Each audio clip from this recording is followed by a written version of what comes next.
Sveiki visi, aš esu pasiruošęs valandai laiko ir turėsiu įtilpti 20 minučių. Tai aš daug medžiagos pateikiau skaidrėse ir čia yra žmonės, kurie mato labai daug visokių objektų vienu metu ir greitai orientuojasi. Tai aš tik tai kai ką iš šitų skaidrų komentuosiu ir jūsų smegenys, manau, pasims visą kitą. Ir jeigu kas nori mano skaidrės fotografuoti, tai bent jau aš iš savo pusės leidžiu tai daryti. Taigi mes žmonės esam netobulos būtybės ir neracionalios būtybės. Mes kartais užmirštam, kad mes pervertinam savo žmonių protą ir ypatingai išmintį, o šiuo metu trūksta ne tik išminties, bet ir proto daugelį gyvenimo sričių. Ir viena iš šitų sričių yra vairavimas ir transportas.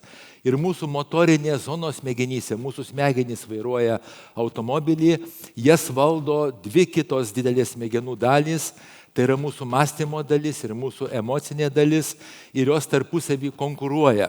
Kai susiaktyvina mąstymo dalis, mūsų emocinės smegenys atsitraukia ir priešingai, kai aktyvuojasi mūsų emocinės smegenys, mąstymo smegenys atsitraukia. Kaip manot, kurios smegenys laimi šitoj konkurenciniai kovoj? Atsakymas turbūt aiškus, laimi emocinės smegenys, ypatingai jeigu mes mažai lavinam savo mąstymo smegenis. Taigi mitai ir faktai apie smegenų darbą ir jų įtaką mokantis vairuoti. Vienas faktas yra toks, kad patyrę vairuotojai yra saugesni. Toks mitas yra, iš tikrųjų tai yra mitas, nes patyrę vairuotojai gali būti mažiau saugus dėl to, kad jie kartais veikia klaidingam automatizme. Tai atsiminkim.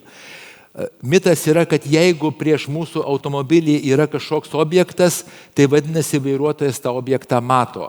Aš jums galėčiau pateikti video medžiagas, kur mes čia visi beveik 80% nematysim objektų, kuris bus prieš mus. Ne viską mato žmonės, kas yra prieš juos, nes mūsų dėmesys yra selektyvus, aš apie tai dar šnekėsiu.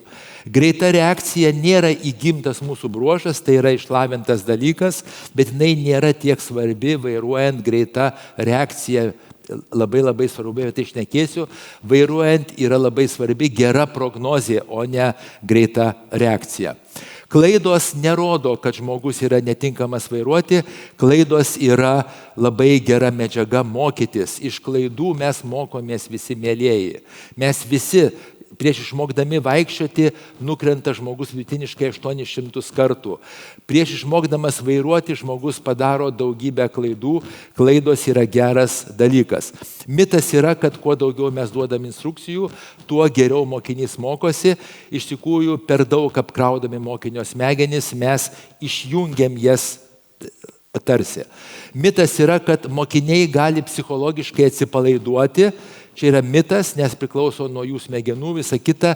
Mes turim išmokyti mokinį savo emocinę būseną reguliuoti per savo kūno reguliavimą, kvėpavimo reguliavimą, dėmesio valdymą ir tai yra specialus toksai mokėjimas. Tai, apie telefoną. Laisvos įranga laisvų rankų yra taip pat mums keliant riziką, užtat, kad svarbu ne mūsų rankų valdymas, bet mūsų dėmesio valdymas. Ir jeigu mes kalbamės ypatingai tokiom svarbiom temom, tai gali būti labai pavojinga. Jeigu žmogus pasitikė savim daugiau, kartais tai irgi kelia labai riziką ir aš labai bijau tų žmonių pasitikinčių, kurie viršė greitį, ten užlenda ir visa kita, nes jie yra pavojingi. Dar aš apie tai šnekėsiu. Vairavimas nėra motorinis įgūdis. Vairavimas yra mūsų mąstymo procesas, kuris susideda iš dėmesio, iš mūsų prognozės ir sprendimų. Jeigu žmogus padaro klaidą, mokinys, nereikia dažnai jo iš karto kažkaip tai pertraukti ar padaryti intervenciją. jeigu nėra rizikos, kartais visai verta tam mokiniui duoti patirti nesėkmę, patirti klaidą ir iš jos mokytis. Žmonės neobjektyviai vertina savo gebėjimus, yra ištirta daugybė tyrimų, kad kuo mažiau žmogus yra kompetentingas, tuo daugiau jisai galvoja, kad jis yra kompetentingas.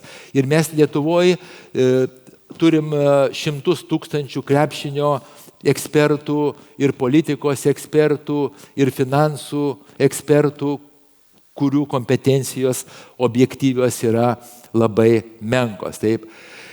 Mūsų nuovargis nėra kažkoks tik tai jausmas, mūsų nuovargis yra fiziologinės reakcijos ir jos veikia taip pat kaip apsvaigimas. Kartais mes galvojam klaidingai, kad mokiniui reikia labai daug ir racionaliai mąstyti. Iš tikrųjų, per didelis mąstymas, tas overthinkinimas kartais gali kliudyti mokytis vairuoti, nes vairavimo tikslas yra ne tik mąstyti, bet ir automatizuoti įgūdžius.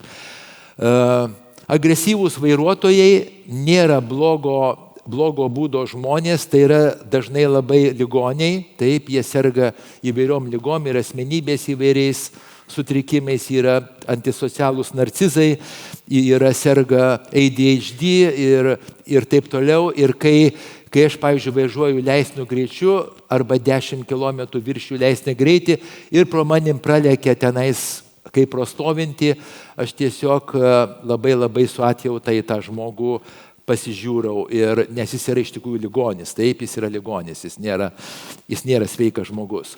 Mūsų smegenys nesugeba greičio vertinti objektyviai, nes mūsų smegenys adaptuojasi situacijai ir jeigu mes greitai važiuojam, greitis atrodo mažesnis negu yra. Instruktoriaus vaidmuo ne tik tai mokyti savo mokinį per kažkokius tai žodžius ar per motorinius veiksmus, bet jo vaidmuo yra mokyti žmogų, mokinį per savo emocinės reakcijas, per savo dėmesį, per savo laikyseną, per savo kūno valdymą ir per savo sprendimus. Jeigu mokinys nutyli į mūsų kažkokius aiškinimus, nereiškia, kad jisai supranta. Mes turim pasiklausti kartais mokinio ne ar jisai suprato, bet mes turim pasiklausti, kaip jisai suprato, ką jisai suprato. Ir suprasime, kad jis suprato visai kitaip, negu mes norėjom pasakyti. Mūsų mokymasis vyksta su permaininga sėkme. Mes nuolat patiriam ir kažkokius nuosmukius ir vėl auginam savo kompetencijas, į tai reikia atsižvelgti. Taip. Greiti sprendimai nėra visada blogesni už lėtus sprendimus. Jeigu žmogus patyręs, išugdęs savo įgūdžius, jis gali padaryti kartais greitą sprendimą, tikslų labai. Taigi mes turime įsiminti, kad vairavimas nėra mechaninis įgūdis. Vairavimas yra mūsų mąstymo, emocijų valdymo ir prognozavimo smegenyse procesas.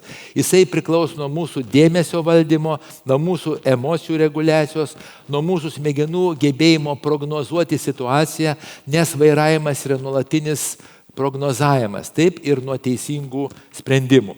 Taigi, kokius aš duočiau kaip neuromokslo atstovas patarimus vairavimo mokytojams. Taip, neduoti per daug informacijos, per daug instrukcijų, nes žmogaus smegenys jos nesugeba apdoroti viską. Ir šiuo atveju kartais tikslios instrukcijos mažiau yra daugiau.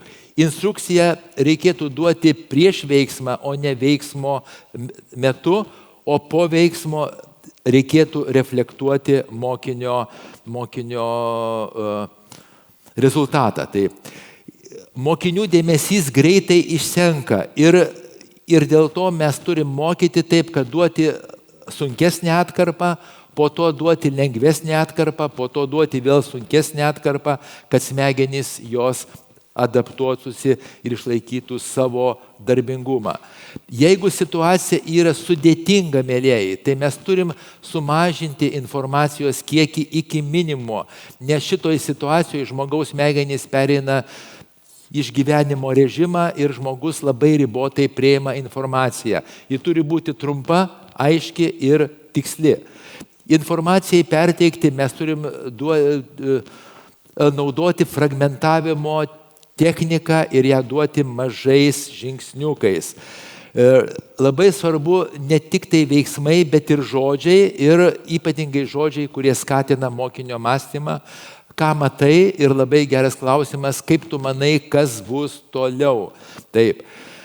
Mokiniai mato mažiau negu mes ir mažiau negu mes kartais galvojame. Nepervertinkime mokinio suvokimo. Ir jeigu mokinio smegenys yra perkrautos, kartais tai atrodo kaip blogas vairavimas, iš tikrųjų reikia sumažinti informacijos kiekį mokiniui. Jeigu mokinys padaro klaidą, po to jis tampa pažeidžiamas, ypatingai jeigu pas tą mokinį yra vidinis kritikas didelis, jis pradeda save kritikuoti, jaudintis ir taip toliau. Dėl to po rimtesnės mokinio klaidos aš siūlau stabilizuoti mokinio būseną, o tik tada tęsti mokymą. Taip? Ir reflektuoti savo kažkokias tai pasiūlymus. Yra daug svarbiau po situacijos, bet nekomentuoti jos metu. Mokymasis vyksta ir tarp pamokų. Skatinkime mokinio savirefleksiją, ką jisai išmoko. Pavyzdžiui, aš nežinau, ar duodate klausimą tą, bet kai baigėte pamoką, jūs galite paklausti pas mokinį, pasakyk man 5 dalykus, kuriuos šiandien išmokai. 5 dalykus. Ir žmogus tada skatins mąstyti. Taisykime ne viską iš karto, bet įsirinkime 1-2 dalykus svarbiausius, kuriuos mes koreguosim mokinio veiksmuose. Jeigu mes norim automatizuoti mokinio veiksmus, yra pasikartojimas ir įvairios variacijos. Toks žymus labai sportininkas Bruce Lee buvo, gal kažkas iš jūsų žino Bruce Lee, jisai sakė, kad aš nebijau kovotojo, kuris žino 1000 smūgių. Aš bijau kovotojo, kuris vieną smūgį mokėsi 1000 kartų. Taip, tai va čia labai svarbu. Mokiniai, jie turi suprasti ne tik tai, kaip daryti, bet ir kodėl daryti. Mąstymas yra labai svarbu. Mokytojų emocijos veikia mokinius ir dėl to, jeigu mes esam stabilus, ramus, tokie susikoncentravę, tai ir mokinius skatina taip daryti. Mokinio pasitikėjimas turi būti optimalus, nei per didelis, nei per mažas, tam, kad mokinys mokytųsi. Ir mokytojo tikslas yra paruošti mokinį ne kaip vykdytoją, bet kaip savarankiškai mąstantį vairuotoją. Aukštesnio mokytojų meistriškumo principai yra tada, kad jeigu mokinys kartoja tą pačią klaidą, problema yra ne mokinyje, bet problema yra mokymo metode. Tai čia labai svarbu atkreipti dėmesį. Mokyti mes turim ne konkrečių situacijų, bet principų. Toks gali būti terminas skaityti eismą. Mes turėtumėm pažinti, skaityti eismą ir jį prognozuoti, apie ką aš jau daug kartų apie tai sakiau. Kiekvieną pamoką geriau sukoncentruoti į kažkokį tai vieną objektą, vieną dalyką ir nebandyti visko mokyti vienu metu.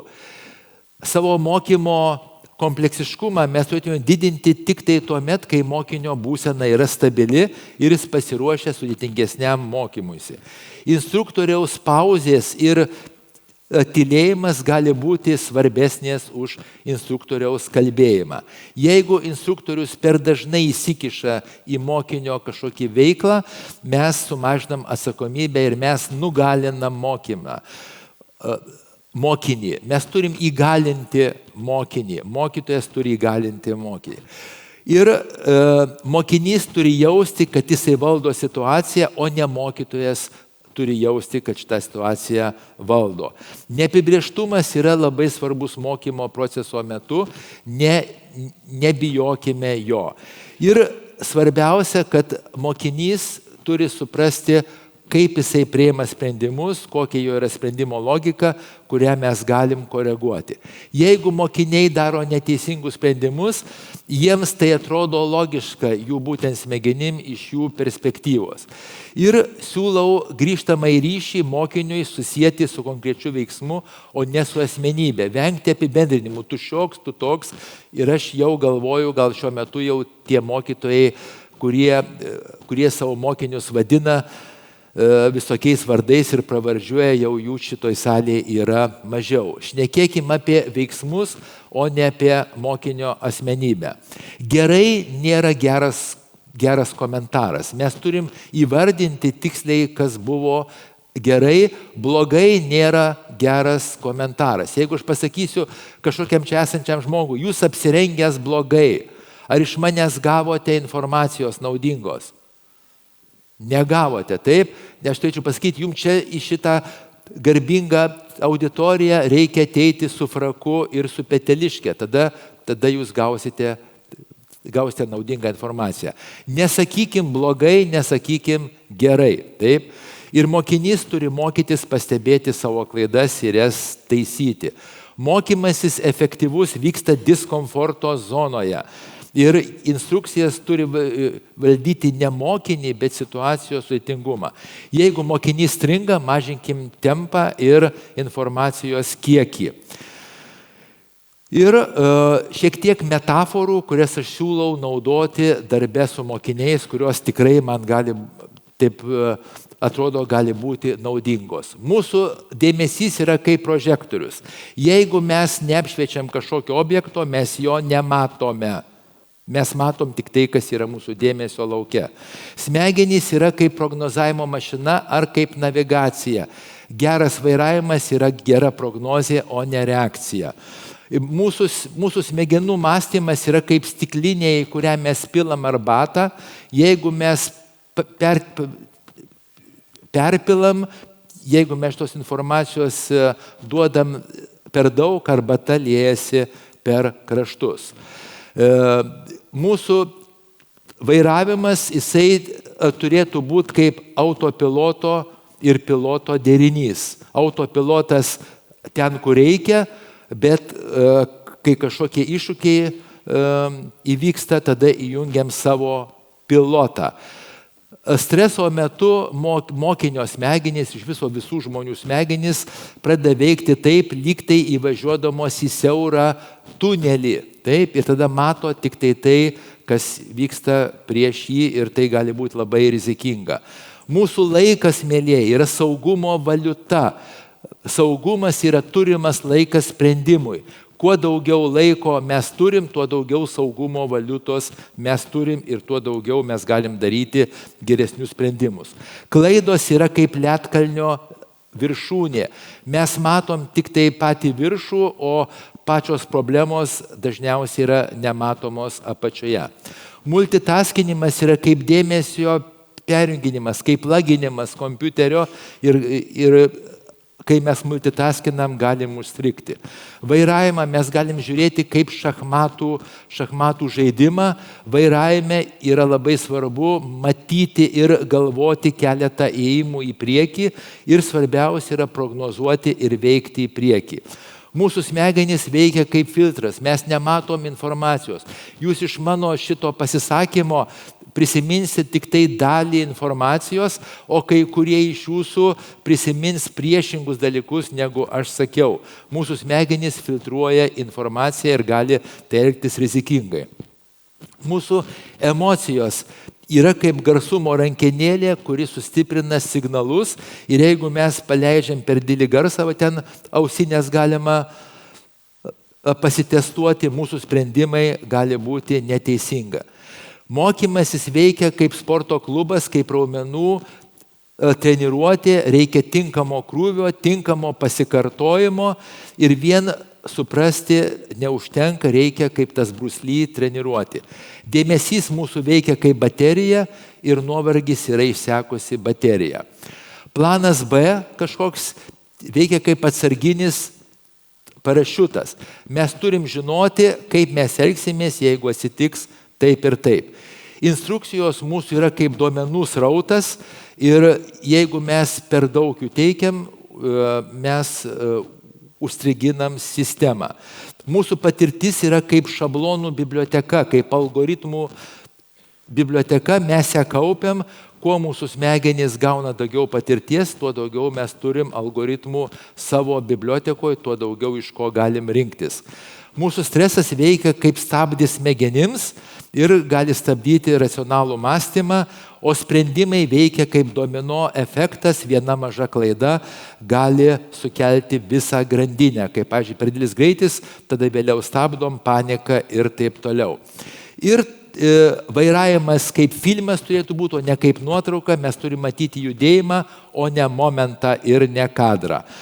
Taigi, paskutinė žinutė yra tai, kad saugus vairavimas gimsta ne tuomet, kai žmogus gerai valdo automobilį, jis gimsta tuomet, kai žmogus mato, supranta, ką jisai mato, numato ir išgirskim visi turi laiko priimti teisingą sprendimą. Saugumas gimsta mūsų smegenyse.